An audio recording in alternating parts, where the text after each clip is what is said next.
Gawa tayo ng account sa Waktaz. Siyempre, click nyo lang yung link na nag-invite sa inyo. Tapos, yan, mapupunta kayo dyan at continue po. Tapos, install lang po natin yung Waktaz. Tapos, yan po ay mag-ikot-ikot na ganyan. Iintayin lang po natin siyang mapuno. At yan nga po, malapit na siyang mapuno.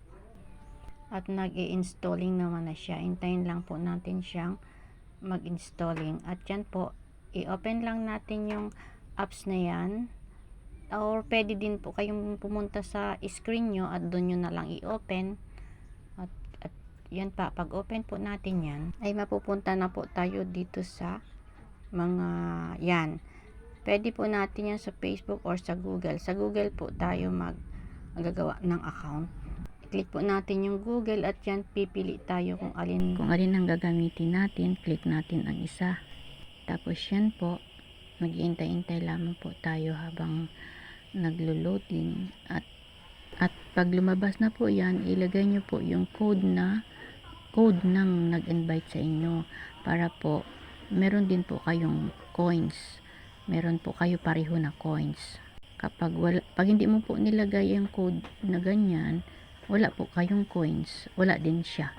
Pag sinulat nyo po yung code ng nag-invite sa inyo, 50 coins ang mapupunta sa inyo. Tapos isubmit nyo lang po. Pag nag-success na po, tapos allow lang po yan. Allow.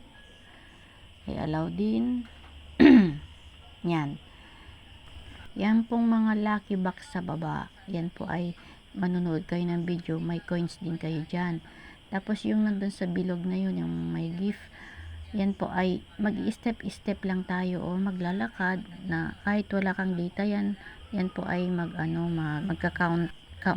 maka-count siya dyan. Pero pag mag-claim kayo, ayun po ay dapat may internet po para mapunta siya sa coins. Pag i-click po natin yung redeem, yan po ang ang minimum payout po dito ay 3k na coins.